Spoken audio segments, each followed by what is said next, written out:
నెహెమ్యా 5వ అధ్యాయము.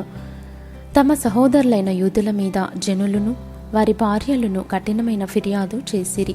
ఏదనగా, కొందరు మేమును మా కుమారులను మా కుమార్తెలను అనేకులము, అందుచేత మేము తిని బ్రతుకుటకు ధాన్యము మీ యొద్ద తీసుకొందుమనిరి.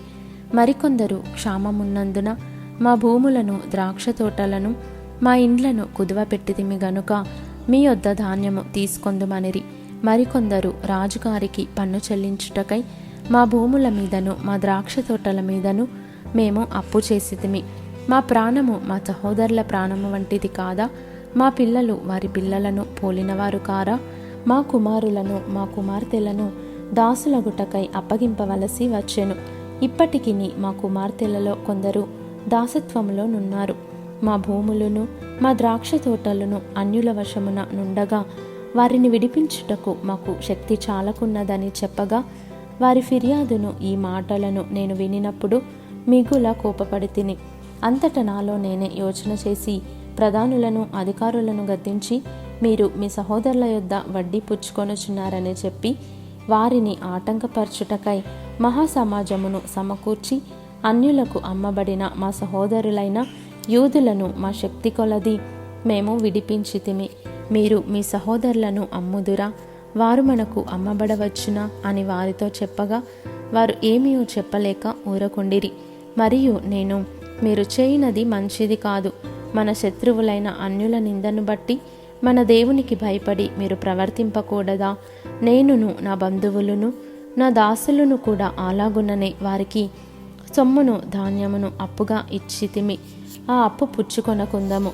ఈ దినములోనే వారి యొద్ద మీరు అపహరించిన భూములను, ద్రాక్ష తోటలను, ఒలీవ తోటలను, వారి ఇండ్లను, వారికి అప్పుగా ఇచ్చిన సొమ్ములోను, ధాన్యములోను, ద్రాక్షరసములోను, నూనెలోను 100వ భాగమును వారికి మరల అప్పగించుడని నేను మిమ్మను బతిమాలుచున్నాను అంటిని.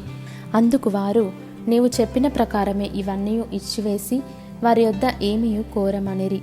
అంతటా నేను యాజకులను పిలిచి ఈ వాగ్దాన ప్రకారము జరిగించుటకు వారి చేత ప్రమాణము చేయించి తిని, మరియు నేను నా ఒడిని దులిపి, ఈ ప్రకారమే దేవుడు ఈ వాగ్దానము నెరవేర్చని ప్రతివానిని తన ఇంటిలో ఉండకయు తన పని ముగింపకయు నుండునట్లు దులిపివేయును.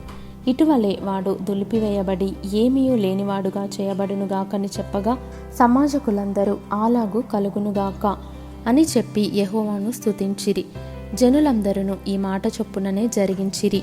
మరియు నేను యూదా దేశంలో వారికి అధికారిగా నిర్ణయింపబడిన కాలము మొదలుకొని, అనగా అర్తహషస్త రాజు ఏలుబడి యందు 20వ సంవత్సరము మొదలుకొని 32వ సంవత్సరము వరకు 12 సంవత్సరములు అధికారికి రావలసిన సొమ్మును నేను గాని నా బంధువులు గాని తీసుకొనలేదు. అయితే నాకు ముందుగా నుండిన అధికారులు జనుల యొద్ద నుండి ఆహారమును, ద్రాక్షరసమును 40 తులముల వెండిని తీసుకొనుచు వచ్చిరి. వారి పనివారు సహా జనుల మీద భారము మోపుచు వచ్చిరి. అయితే దేవుని భయము చేత నేను అలాగున చేయలేదు. ఇదియుగాక నేను ఈ గోడ పని చేయగా నా పనివారును ఆ పని చేయుచు వచ్చిరి. భూమి సంపాదించుకొనిన వారము కాము. నా భోజనపు బల్ల యొద్ద మా చుట్టూనున్న అన్యజనులలో నుండి వచ్చిన వారుగాక యూదులను అధికారులను 150 మంది కూర్చుని ఉండిరి. నా నిమిత్తము ప్రతిదినము 1 ఎద్దును, శ్రేష్టమైన 6 గొర్రెలను సిద్ధము చేయబడెను. ఇవియుగాక కోళ్లను 10 రోజులకు ఒకమారు నానా విధమైన ద్రాక్ష రసములను సిద్ధము చేసి తిని.